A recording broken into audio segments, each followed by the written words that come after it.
Vivimos en un mundo donde los objetos parecen tener permanencia y la causa siempre precede al efecto. Pero un fenómeno sorprendente está revelando que el universo, en las escalas más diminutas de átomos y partículas, no funciona de esa manera. Albert Einstein argumentó que esto no podía ser real, calificándolo de acción fantasmal a distancia. Einstein era una caja de sorpresas. Cada día presentaba un nuevo desafío. Sin embargo, después de un siglo de debates y descubrimientos, el experimento es sencillamente hermoso. Ahora estamos utilizando este fenómeno para forjar tecnologías revolucionarias. Quizás sea el concepto más enigmático de la física. Nos enfrentamos a conclusiones que carecen de todo sentido. No obstante, esto podría ser lo que conforma el tejido mismo de nuestro cosmos. Es como estar en Alicia en el País de las Maravillas. Todo es posible. ¿Es la realidad una ilusión profunda? ¿Es la realidad una ilusión? ¿Podría algo en un lugar influir misteriosamente en algo distante? Un siglo de descubrimientos en física revela un micromundo de átomos y partículas diminutas, extraños y contraintuitivos que desafían nuestra comprensión ordinaria del mundo que nos rodea. Esto es la mecánica cuántica. Esta peculiar teoría nos ha permitido desarrollar las asombrosas tecnologías de nuestra era digital, pero anticipa una predicción muy inquietante: el entrelazamiento cuántico. El entrelazamiento es una conexión inmensamente potente y a la vez extraña, que existe entre pares de partículas. Aunque estén a gran distancia, de alguna forma siempre están coordinadas. Los componentes fundamentales de la naturaleza podrían estar conectados e influenciarse al instante, como si el espacio entre ellos no existiera, como si dos objetos pudieran reflejarse mutuamente sin una conexión aparente. Einstein lo denominó acción fantasmal a distancia. Rechazó la idea e intentó demostrar que no podía ser real. Podrían darse situaciones en las que causa y efecto suceden al mismo tiempo.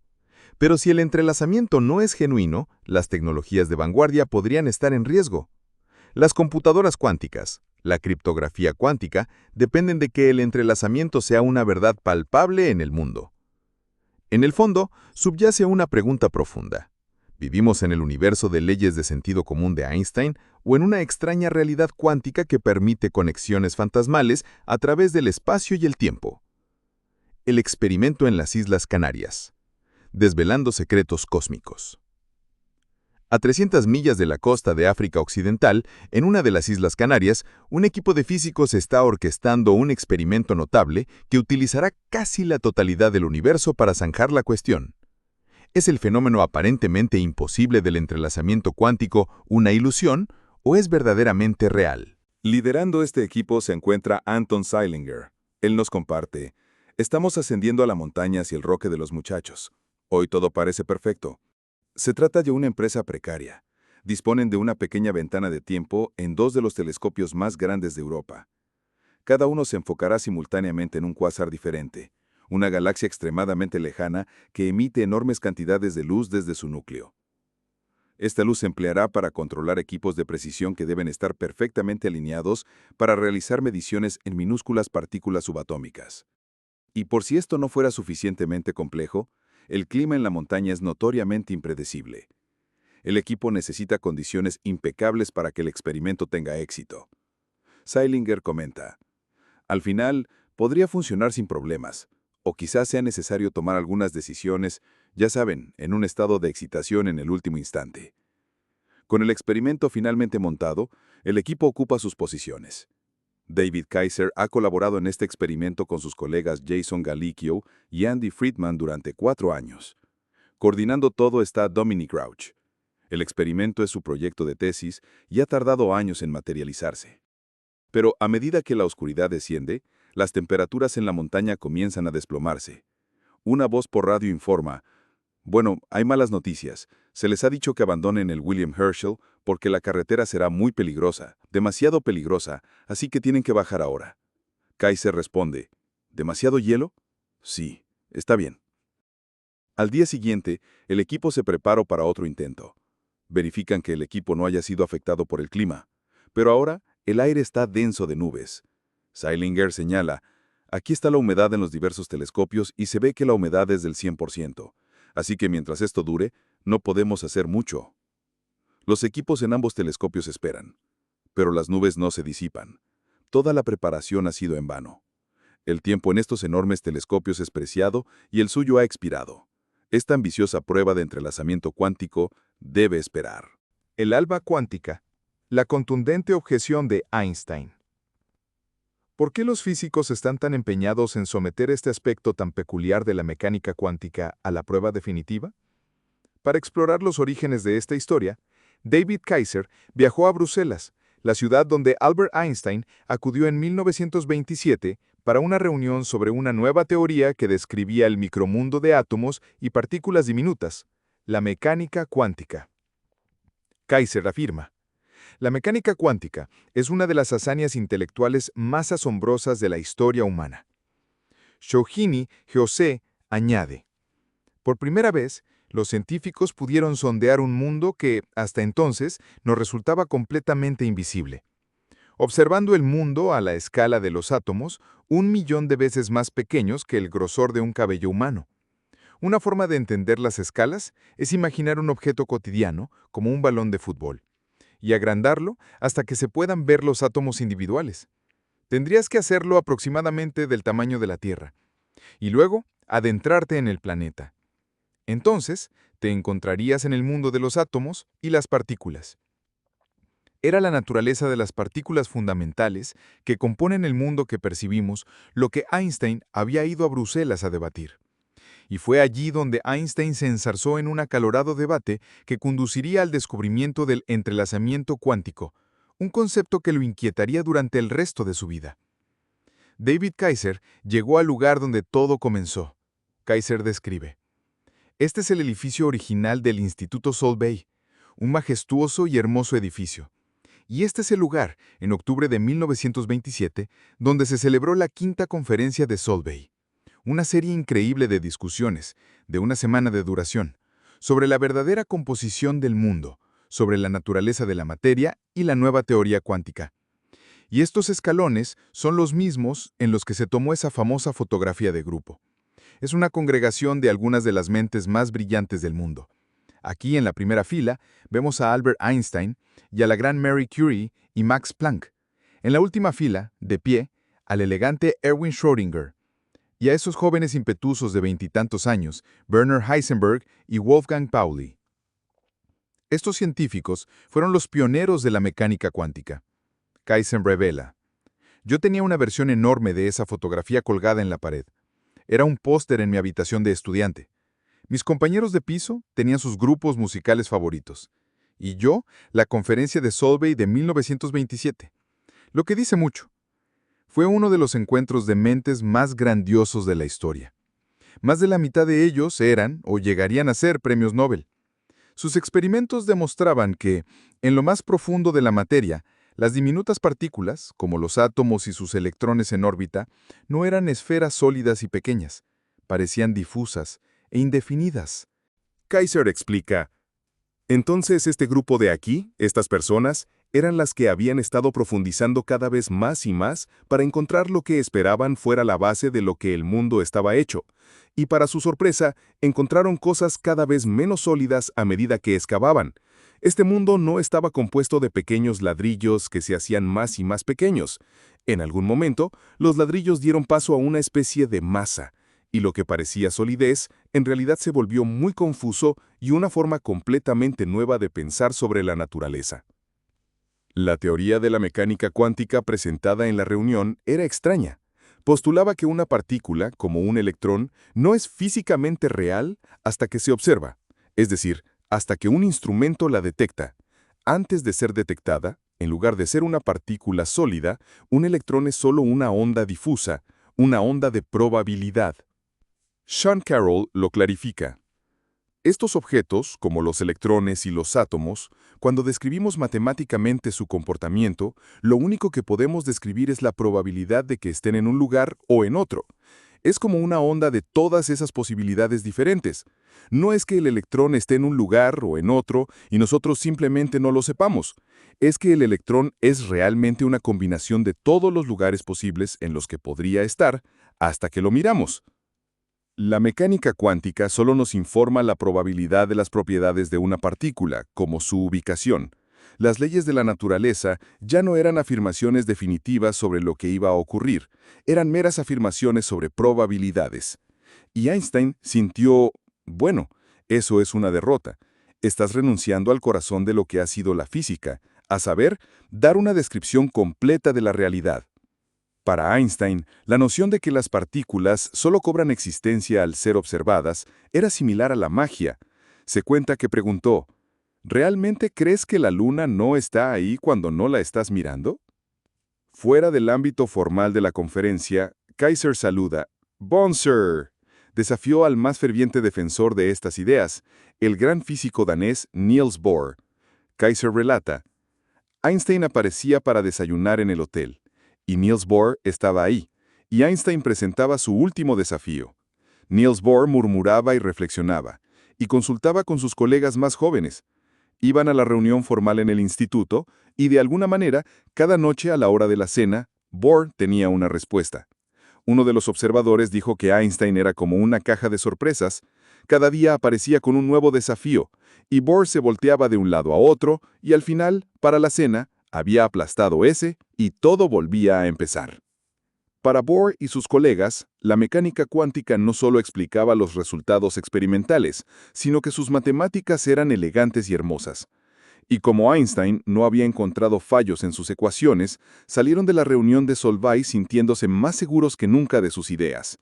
Pero Einstein no abandonó su convicción de que la mecánica cuántica era defectuosa, y al negarse a aceptar las extrañas implicaciones de la teoría, acabaría descubriendo algo aún más peculiar. La paradoja EPR, el corazón de la discrepancia. En 1933, con el partido nazi en el poder en Alemania, Einstein decidió establecerse en América y asumió un puesto en el Instituto de Estudios Avanzados en Princeton, Nueva Jersey. Reclutó a dos físicos para que le ayudaran, Nathan Rosen y Boris Podolsky. Y en 1935, durante la merienda, los tres hombres divisaron una posible falla en la mecánica cuántica que sacudiría los cimientos mismos de la teoría. Notaron que las matemáticas de la mecánica cuántica conducían a una situación aparentemente imposible. Hoy, Robert Ditgraf es el director del instituto. Recuerda, aparentemente Podolsky decía, bueno, profesor Einstein, esto es muy importante, en sus argumentos que demuestran que la teoría cuántica es incompleta. Así que tuvieron esta discusión muy animada, y lo que aún puede pasar es que ahora tienes un grupo de científicos discutiendo y en algún momento alguien dice, escribamos un artículo juntos. Y así lo hicieron. Su artículo, conocido hoy como EPR, argumentaba que las ecuaciones de la mecánica cuántica predecían una conexión imposible entre partículas, un efecto aparentemente mágico. Sería como tener dos partículas, cada una oculta bajo una taza. Al mirar una, la otra se revela misteriosamente también, con propiedades que coinciden. La teoría cuántica sugería que este efecto podría manifestarse en el mundo real, por ejemplo, con partículas de luz, fotones. Las ecuaciones implicaban que una fuente de fotones podría generar pares de tal manera que al medir uno y hacer que salga de su estado difuso, el otro saldría misteriosamente de su estado difuso en el mismo instante, con propiedades correlacionadas. El artículo de 1935 que describió este efecto se convirtió en la obra más citada de Einstein. Cautivó a generaciones de físicos, incluido Anton Zeilinger. Zeilinger comparte. El artículo de Einstein-Podolsky-Rosen me fascinó, y tuve que leerlo al menos 5 o 6 veces hasta que finalmente comprendí lo que sucedía. Y entonces ya no me soltó. Otra forma de concebir las partículas emparejadas es imaginar un juego de azar manipulado. Seilinger ejemplifica. Supongamos que tuviera un par de dados cuánticos. Pongo estos dos dados cuánticos en mi vasito, los lanzo, los miro, y ambos muestran el mismo número, 6. Los vuelvo a poner en la taza. Los lanzo de nuevo, y ahora ambos muestran 1. El punto es que lo que veo aquí son dos procesos aleatorios, es decir, cada dado mostrando un número. Pero estos dos procesos aleatorios hacen lo mismo. Es realmente alucinante. ¿Cómo podrían dos partículas actuar al unísono, incluso cuando están separadas entre sí? Kaiser explica, es esencial para el argumento EPR que estas partículas puedan separarse a una distancia arbitraria. Una podría estar aquí en Princeton, otra podría estar en la galaxia de Andrómeda. Y sin embargo, según la mecánica cuántica, una elección para medir algo aquí está de alguna manera afectando instantáneamente lo que podría decirse sobre la otra partícula. No puedes ir de Princeton a Andrómeda instantáneamente. Y sin embargo, eso, argumentaron, es lo que las ecuaciones de la mecánica cuántica parecían implicar. Y eso, dijeron, tanto peor para la mecánica cuántica. El mundo simplemente no puede operar de esa manera. Para Einstein, este extraño efecto chocaba con el concepto más elemental que utilizamos para describir la realidad, el espacio. Para él, los objetos, las partículas, todo lo que existe, se encuentra en el espacio. El espacio, junto con el tiempo, era el ingrediente clave en su teoría de la relatividad especial, con su célebre ecuación E igual a mc². Carroll afirma, Einstein, por supuesto, era el maestro del espacio-tiempo. Él pensaba que si algo sucedía aquí, eso no debería cambiar de forma inmediata e instantánea algo que estuviera sucediendo allí. El principio de localidad, como lo llamamos actualmente. Para Einstein, es simplemente sentido común que si los objetos están separados en el espacio, para que uno afecte al otro, algo debe viajar entre ellos, y ese viaje lleva tiempo. Las partículas cuánticas que actúan al unísono podrían explicarse si se comunicaran, con una partícula enviando instantáneamente una señal a la otra, indicándole qué propiedades debía tener. Pero eso requeriría que una señal viajara más rápido que la velocidad de la luz, algo que la teoría de la relatividad especial de Einstein había probado que era imposible. Y eso significaría que las partículas eran difusas e indefinidas hasta el momento en que se observaban. En cambio, Einstein creía que las partículas debían ser reales desde el principio. Debían llevar consigo una capa oculta de física más profunda que determinara sus propiedades desde el inicio. Casi como los trucos de magia, que aunque parecen misteriosos, tienen una explicación oculta. Pero esa física oculta no estaba presente en la teoría cuántica. Así que Einstein, Podolsky y Rosen argumentaron que la mecánica cuántica estaba incompleta. Dickhorf revela, Podolsky estaba muy entusiasmado con este proyecto.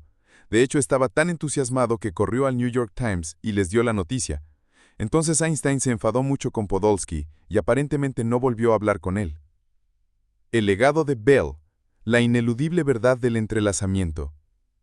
Cuando Niels Bohr se enteró del artículo de Einstein, redactó una respuesta oscura, argumentando que una partícula podría, de alguna manera, misteriosamente influir en la otra. Este fenómeno aparentemente imposible llegó a conocerse como entrelazamiento cuántico, pero Einstein lo desestimó como acciones fantasmales a distancia. Nadie lograba idear un experimento para dirimir quién tenía razón, si Einstein o Bohr. Pero esto no impidió que físicos e ingenieros se valieran de la mecánica cuántica para gestar innovaciones. Gauss señala, en las décadas de 1930 y 1940, el debate en torno al artículo EPR decayó un tanto. Pero la teoría cuántica en realidad despegó. Las matemáticas propiciaron toda clase de avances asombrosos. Dejando de lado el entrelazamiento, las ecuaciones de la mecánica cuántica permitieron a los científicos del Proyecto Manhattan desarrollar la bomba atómica. Y en los años posteriores a la Segunda Guerra Mundial, investigadores de los laboratorios Bell, en New Jersey, utilizaron la teoría cuántica para desarrollar uno de los primeros láseres, donde un hombre en una película comenta, en nuestros laboratorios, los hombres experimentan con una luz antes inimaginable en el mundo natural.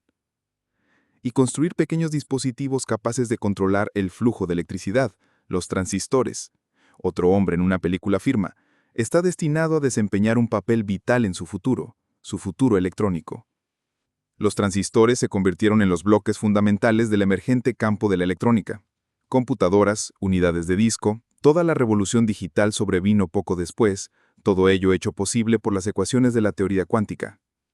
Sin embargo, las preguntas de Einstein sobre el entrelazamiento y lo que implicaba sobre la incompletitud de la mecánica cuántica permanecieron sin respuesta hasta la década de 1960, cuando un físico de Irlanda del Norte hizo un descubrimiento notable. John Bell.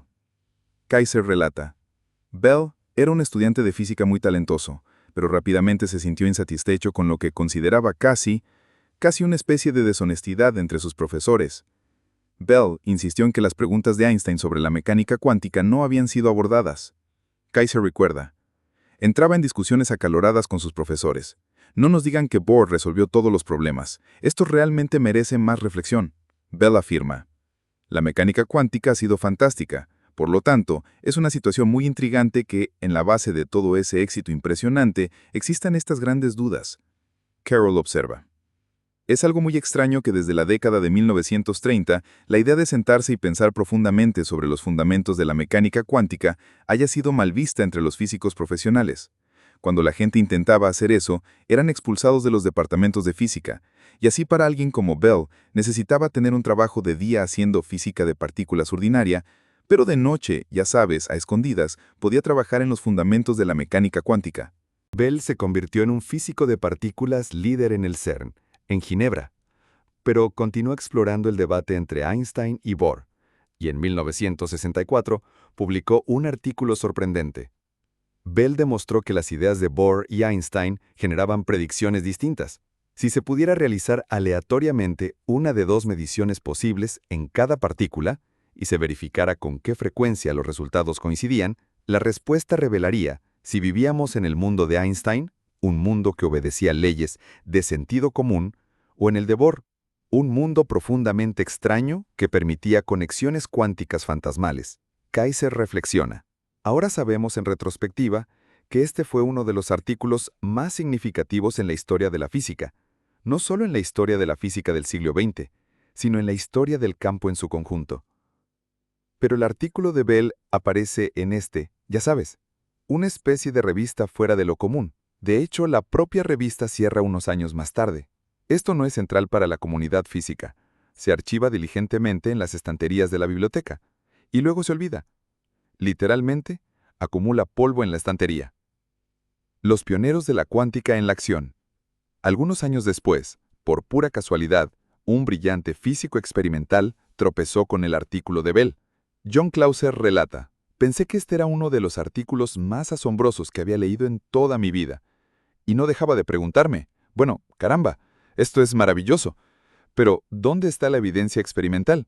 John trabajó en la teoría de Bell con su colega físico Avner Shimony, y en la Universidad de California, Berkeley, comenzó a trabajar en un experimento para probarla. Tenía talento para manipular equipos de laboratorio y construir las piezas que necesitaba. Clauser comparte: solía revolver por aquí, rebuscar y hurgar en la basura en busca de equipo viejo. Esto era una fuente de alimentación para láseres de diodos. Eso parece algo que construí. Aquí hay una foto del experimento que hice, riéndose. Tenía más pelo en esos días. Aquí hay otra foto. Este es de Stuart Friedman, quien trabajó en ello conmigo. Paso a paso, John Clauser y Stuart Friedman construyeron el primer experimento de prueba de Bell del mundo.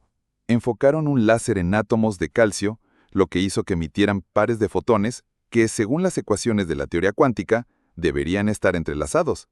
Registraron si los fotones pasaban o no por filtros en cada lado y verificaron con qué frecuencia los resultados coincidían. La respuesta revelaría si vivíamos en el mundo de Einstein, un mundo que obedecía leyes de sentido común, o en el de Bohr, un mundo profundamente extraño que permitía conexiones cuánticas fantasmales. Clauser afirma: vimos la correlación más fuerte característica de la mecánica cuántica. La medimos, y eso fue lo que obtuvimos. El resultado era exactamente lo que la mecánica cuántica de Bohr había predicho. El experimento parecía demostrar que las misteriosas conexiones del entrelazamiento cuántico realmente existían en el mundo natural. ¿Sería posible que el gran Albert Einstein estuviera equivocado? Entrelazamiento y el amanecer digital. Sorprendentemente, los primeros en reaccionar a este extraordinario resultado no fueron los físicos más destacados del mundo. Clauser bromea: La definición de Ronald Reagan de un hippie era alguien que se viste como Tarzán, tiene el pelo como Jane y huele a chita. Un pequeño grupo de físicos de mente abierta, en el corazón de la escena New Age de San Francisco, se puso en contacto con John. Kaiser observa. Se autodenominaban Grupo Fundamental Physics. Escribían física con F. Algunos miembros experimentaban con drogas psicodélicas. Quiero decir, estaban, en cierto modo, en la onda de la escena hippie. Y ese grupo estaba simplemente hipnotizado por la cuestión del entrelazamiento cuántico. Clauser cuenta, la idea era simplemente discutir temas marginales con la mente abierta. Y pensé, oh, claro, eso es algo que hago. Estaban haciendo todo lo posible para vincular el misticismo oriental con el entrelazamiento cuántico. Vendieron muchos libros texto populares, había muchos seguidores. Sus libros se convirtieron en superventas, como el Tao de la física, que resaltaba cómo la filosofía oriental y el entrelazamiento cuántico describían una profunda conexión entre los elementos del universo. Era la gran unidad cósmica. El grupo celebraba reuniones en el icónico Instituto Esalen. Clauser describe, era un lugar maravilloso y hermoso, donde discutían todas estas ideas. Estaba justo en la costa del Pacífico, con el desbordamiento de las bañeras de hidromasaje cayendo por los acalifados hacia el Océano Pacífico. Por lo que sé, el grupo nunca descubrió ninguna conexión útil con el misticismo oriental, en risas, pero fue divertido. El grupo Fundamental Physics quizás no desveló los secretos de la unidad cósmica, pero al reconocer el entrelazamiento como una pieza central de la física, se adelantaron décadas a su tiempo. 40 años después, laboratorios de vanguardia en todo el mundo se apresuran a aprovechar el entrelazamiento cuántico para crear nuevas tecnologías revolucionarias, como las computadoras cuánticas. Gauss explica. En nuestras computadoras cotidianas, la unidad fundamental de computación es un bit, un dígito binario, 0 o 1. Y dentro de la computadora hay todos estos transistores que están encendiendo y apagando corrientes. Encendido es 1, apagado es 0. Y estas combinaciones conducen a la computación universal. Con una computadora cuántica se comienza con una unidad fundamental que no es un bit, sino un bit cuántico, que no es realmente un 0 o un 1, sino que puede ser fluido. Un bit cuántico se vale de la indefinición del mundo cuántico. Un qubit, como se le conoce, puede ser 0 o 1, o una combinación de ambos. Una partícula o un sistema cuántico minúsculo puede transformarse en un qubit. Y hoy, no solo pares de partículas pueden entrelazarse, grupos de qubits pueden vincularse mediante entrelazamiento para crear una computadora cuántica. Cuantos más qubits, mayor es la capacidad de procesamiento. En el laboratorio de computación cuántica de Google en Santa Bárbara, el equipo ha logrado recientemente crear un pequeño chip que alberga una matriz de 72 qubits. La tarea de la investigadora Marisa Justina y sus colegas es enviar señales a estos qubits microscópicos para controlarlos y entrelazarlos. Justina comenta, montado en la parte inferior de esta placa tenemos el propio chip de procesamiento cuántico. En esencia, un patio de juegos cuánticos, se podría decir. Cada qubit es un objeto cuántico que deberíamos poder controlar a voluntad. Pensar en él como la versión más rápida de SPC de ahí sería una gran ofensa. Puede ser mucho más que eso. Al utilizar qubits entrelazados, las computadoras cuánticas podrían abordar problemas del mundo real que las computadoras tradicionales simplemente no pueden manejar. Por ejemplo, un vendedor tiene que viajar a varias ciudades y quiere encontrar la ruta más corta. Parece fácil. Pero con solo 30 ciudades hay tantas rutas posibles que a una computadora común, incluso a una potente, le llevaría cientos de años intentar cada una y encontrar la más corta. Pero con un puñado de qubits entrelazados, una computadora cuántica podría resolver el camino óptimo en una fracción del número de pasos. Existe otra razón por la cual equipos como el de Marisa se apresuran a crear una computadora cuántica: romper códigos secretos. En el mundo actual, todo desde las compras en línea hasta las comunicaciones militares encubiertas están protegidos de hackers mediante códigos digitales seguros, un proceso denominado encriptación. Pero ¿qué pasaría si los hackers pudieran obtener computadoras cuánticas? Gauss advierte, una computadora cuántica podría descifrar nuestros mejores protocolos de encriptaciones en minutos, mientras que una computadora normal o incluso una red de supercomputación actual No podrían hacerlo, ya sabes, ni siquiera en meses. Pero aunque el entrelazamiento cuántico podría ser una amenaza para la encriptación tradicional, también ofrece una alternativa aún más segura. Un sistema de comunicación que las propias leyes de la física protegen del hacking secreto. ¿Una Internet inquebrantable? Investigadores en China están marcando el camino. Aquí en Shanghái, en la Universidad de Ciencia y Tecnología, Yang Wei-Pan dirige un centro de investigación cuántica de vanguardia. Sus equipos están trabajando para aprovechar las propiedades del mundo cuántico. Pueden enviar mensajes secretos utilizando un flujo de fotones en un sistema que detecta instantáneamente cualquier intento de espionaje. El equipo de Jian Wei ha creado una red de fibras ópticas de más de 1000 millas de largo que puede transportar información segura de Pekín a Shanghái. Es utilizada por bancos y empresas de datos. Pero hay un límite a la distancia que las señales cuánticas pueden enviarse a través de fibras ópticas.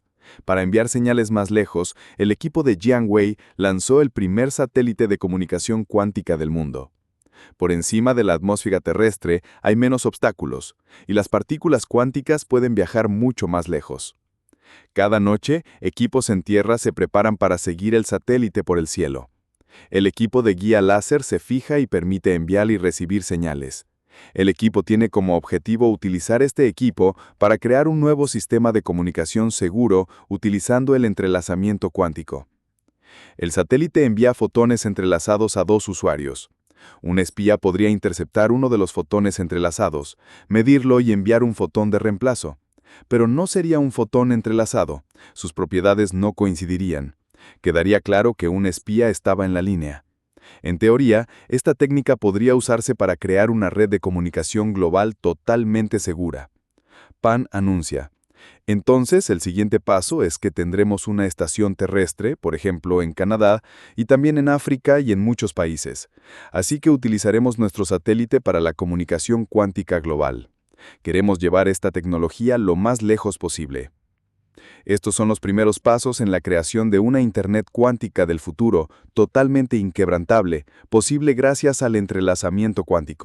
Los espectros de la asombrosa acción cuántica. Pero existe un inconveniente. ¿Y si el entrelazamiento cuántico, esa acción fantasmal a distancia, no fuera real después de todo? Esto podría implicar que los fotones entrelazados no son el camino hacia la seguridad total. La cuestión se remonta al experimento de prueba de Bell de Clauser y Friedman.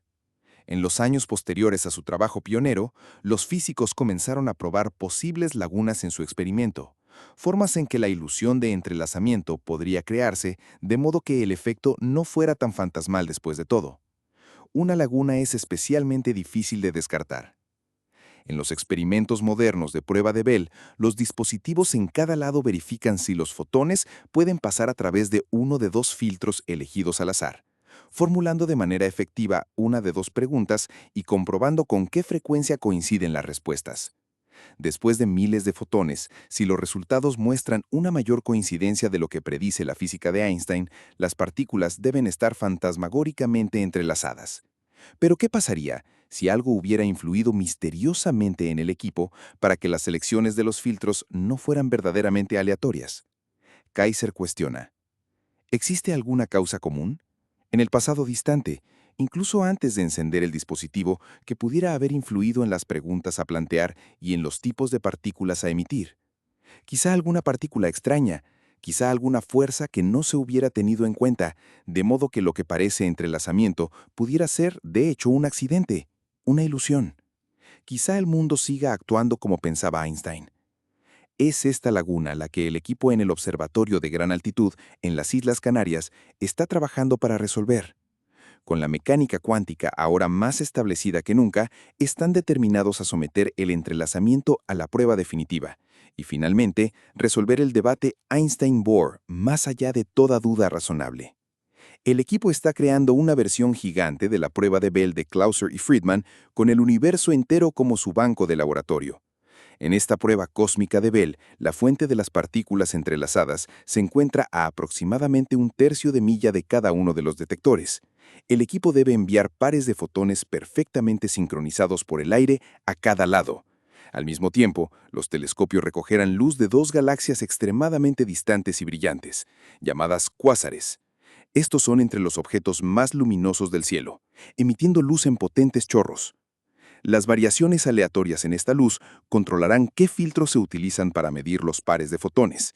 Y como los cuásares están tan lejos, la luz ha viajado durante millones de años para llegar a la Tierra, es increíblemente improbable que algo pueda estar influyendo en la naturaleza aleatoria de la prueba. Si el experimento es exitoso, el equipo habrá cerrado la laguna y demostrado que el entrelazamiento cuántico es tan fantasmal como Bohr siempre afirmó.